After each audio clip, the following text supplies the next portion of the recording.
Hi there, I'm Catherine Hubbard. I'm Director of Learning Enhancement and Academic Practice here at BNU.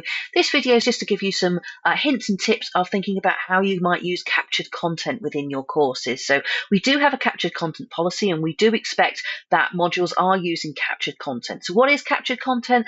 Well, it's this. This is an example of captured content. So this is a short video recording explaining a concept to you. It might be a full lecture recording. So if you're giving a sort of more formal lecture or workshop, then we do expect that you're recording that workshop or lecture within Panopto, for example, so that you can distribute it to your students for those that weren't able to attend or those that want to rewatch the lecture, catch up on the main points, maybe go over it slower and more at their pace. But it also, we've not just got a lecture capture policy, it is a captured content policy. So we also encourage the use of other forms of captured content. So rather than a full lecture recording, it might be that you're going to have a discussion, that it's not appropriate to record the discussion, but we are expecting that you've got some sort of captured content. So it might be that after this discussion, you as the instructor record a short video of, hi there, this is just to recap the discussion. So these are the main themes of discussion, these are the main things, and these are the things to think about again. So you can be quite flexible with captured content. There's lots of different ways you can do it.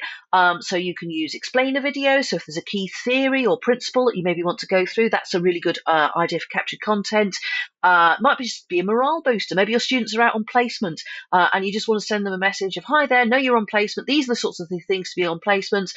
These are the sorts of records you want to keep to prepare for the assignment, but keep going. You're doing really, really well. That can be quite an effective use of captured content.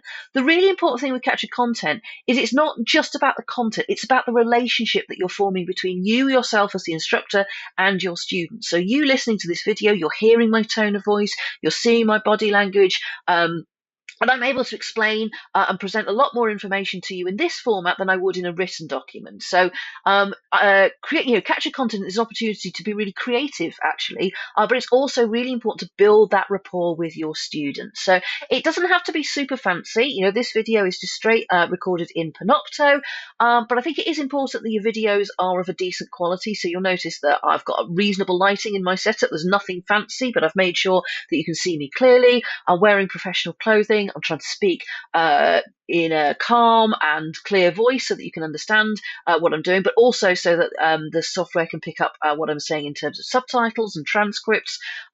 So it doesn't have to be anything fancy. You could also, for example, in PowerPoint, you might just have a single PowerPoint slide to explain something if there's a particular model and just record an inset of yourself in the bottom right-hand corner. That can work.